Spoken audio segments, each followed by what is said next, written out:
আসসালামু আলাইকুম ভিউয়ার্স, কেমন আছেন সবাই? আশা করি সবাই ভালো আছেন। আলহামদুলিল্লাহ আমরা অনেক ভালো আছি। তো আজকে পবিত্র ঈদুল আজহা, আমাদের গরুটা এখানে নিয়ে আসা হয়েছে। তারপর হচ্ছে আমার ভাই আব্বু সবাই ঈদের নামাজে চলে গেছে, আর এখানে কিন্তু গরু নিয়ে আসা হয়েছে। আর আমাদের বাসার পুজো, আমাদের বাসার পাশে হচ্ছে বাগানে, এখানে গরুটা রাখা হয়েছে। তো গরুটা হচ্ছে এইখানে কোরবানি দেওয়া হবে। তো গরু ওই পাশে ছিল, কাটা জবাই করা হচ্ছে, আর আমরা এই পাশে চলে আসলাম। আর আমাদের হচ্ছে বরিশালের একটা প্রচলিত নিয়ম রয়েছে যে কোরবানির সময় হচ্ছে চালের গুঁড়া দিয়ে রুটি বানাতে হয়। তো সেরকমভাবে আম্মু আর আমি রুটি বানাচ্ছিলাম। আর আমার মা হচ্ছে আজকে আমাকে একটা সারপ্রাইজ দিয়েছে। সে হচ্ছে আমাকে বলে নাই যে আমার জন্য জামা নিয়ে আসছে। আম্মু এই গজ কাপড়টা কিনে নিয়ে আসছে, আসার পর বলতেছে, একজনের কথা বললো যে তার জন্য হচ্ছে এটা বানিয়েছি। তো সে সেটা বলেছে, কিন্তু আমাকে বলে নাই যে এটা আমার জন্য বানাইছে। আমাকে বলতেছিল যে দেখ তো এইভাবে ড্রেস দিলে সুন্দর লাগবে কিনা, ওইভাবে সুন্দর লাগবে কিনা। তার মনে মনে ভাবতেছিলাম যে আরেকজনেরটা আমাকে দেখাচ্ছে কেন।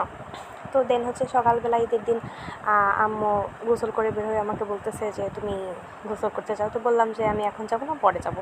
পরে বলতেছে যে বোকা মেয়ে, তোমাকে রেখে কি আমি জীবনে কখনো কিছু পরছি নতুন, বলো? আর ঈদের দিন কি তোমাকে রেখে জামা পরতে পারি? তো আম্মু আমাকে এটা গিফট দিল। মায়েরা আসলে এমনই হয়। তো তারপরে হচ্ছে এই ড্রেসটা আমি পরে আসছি। পরে আসার পরে হলো এখন বাইরে দেখতেছি যে গরুর একটা একটা করে কিন্তু ওই পাশে থেকে চামড়া ছুটিয়ে এনে এখানে কিন্তু গরু রানীগুলোকে রাখা হচ্ছিল। তো একে একে সবগুলো নিয়ে আসা হচ্ছিল।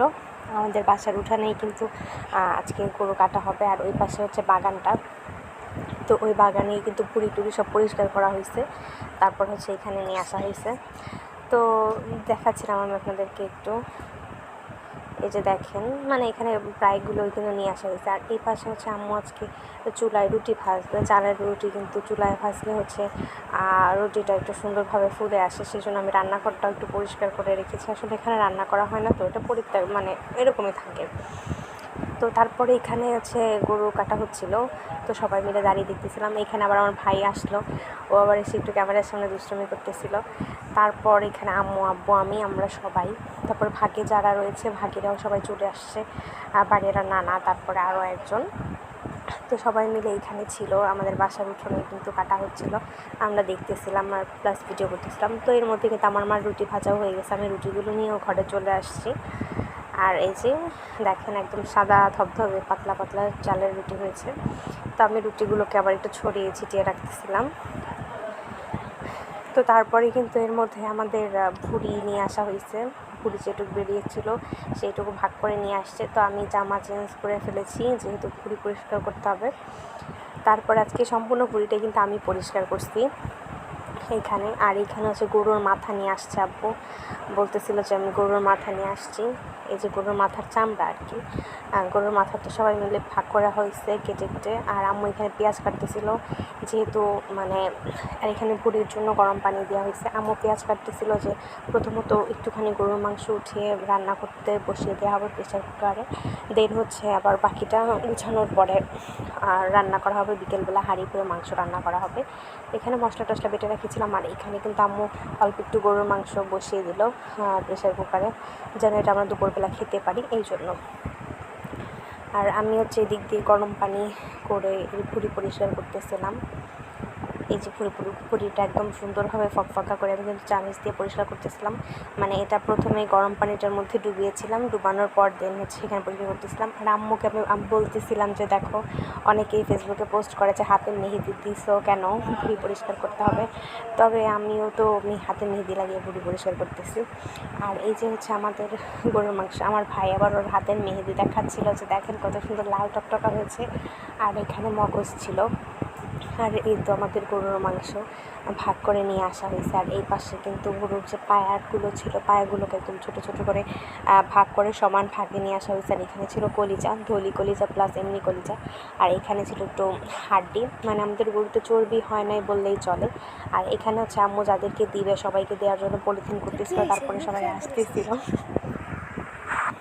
তো তারপরে এই যে আমাদের মাংস সব কিছু কিন্তু একদম প্যাকেট করে ফ্রিজে রেখে দেওয়া হয়েছে, এবং যাদের যাদের দেওয়ার কথা ছিল সবাইকে ভাগ করে দেওয়া হয়েছে, এবং গরিবরা আসছে সবাইকে দেওয়া হয়েছে।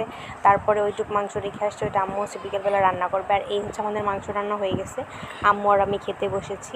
এই যে রুটি, তো এই যে আম্মু কিন্তু আমাকে খাইয়ে দিচ্ছিল, বিসমিল্লাহ বলে প্রথম রুটিটাই আম্মু আমাকে খাইয়ে দিচ্ছিল। তো এই তো আমরা দুপুরবেলা খাওয়া দাওয়া করতেছিলাম। আর এই খাওয়া দাওয়া শেষে একটু রেস্ট নিয়ে তো বিকেলবেলা একটু সাজগোজের জিনিসপত্র বের করেছি, যেহেতু মানে সারাদিনটাই গেলো কাজ করতে করতে, ভুঁড়ি টুড়ি পরিষ্কার করা অনেক ঝামেলায় ছিলাম। তারপরে ভাবলাম যে এখন বিকেলবেলা একটু জামাটা পরে একটু সাজগোজ করে একটু ছবি টবি তুলি, কী আর করবো, বাইরে তো যেতে পারতেছি না, আর ওয়েদারটা খুবই খারাপ, মেঘ করতেছিল। এই জন্য ভাবলাম যে বাসার মধ্যেই করি, ছাদে গিয়ে একটু ছবি টবি তুলবো। তো এখানে আমি কয়েকটা কানের দুল দেখতেছিলাম যে কোনটা পরবো, কোনটা আমার ড্রেসের সঙ্গে ম্যাচ হবে। তবে আমার কানে স্বর্ণের দুল ছিল, তারপরেও ড্রেসের সঙ্গে একটু ছাকানাকা দুল না পরলে কিন্তু আবার হয় না। এই জন্য আমি কয়েকটা দুল বের করতেছিলাম যে কোনটা আমার ড্রেসের সঙ্গে মানাবে।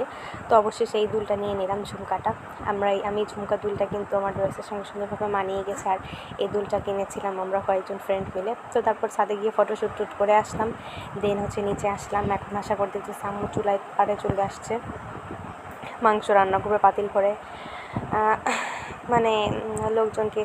তো যখন মানুষেরকে আমরা কিছু দান করি তখন ইচ্ছা করে যে পুরোটাই করে দিই, তবে আমাদের ওইভাবে সামর্থ্য না থাকার কারণে যতটুকু আমাদের সম্ভব হয়েছে আমরা সবটাই দিয়েছি। তারপরে এখানে রান্না করতে আসার পরেও কিছু লোক এসেছিলো গোছ নিতে, তো তাদেরকে রান্নার এইখান থেকে কাঁচা গোছ উঠিয়ে দিয়ে দেওয়া হয়েছে। তারপর রান্না করতে করতে কিন্তু রাত্রে আমাদের 8টা সাড়ে 8টার মতো বেজে গেছে। আম্মু হাঁড়ি ভরে মাংস রান্না করে এখানে রেখে দিয়েছে 3টা। তো আজকের ঈদের দিনের ভ্লগ এই পর্যন্ত ছিল। সব ভালো থাকবেন, আল্লাহ হাফেজ।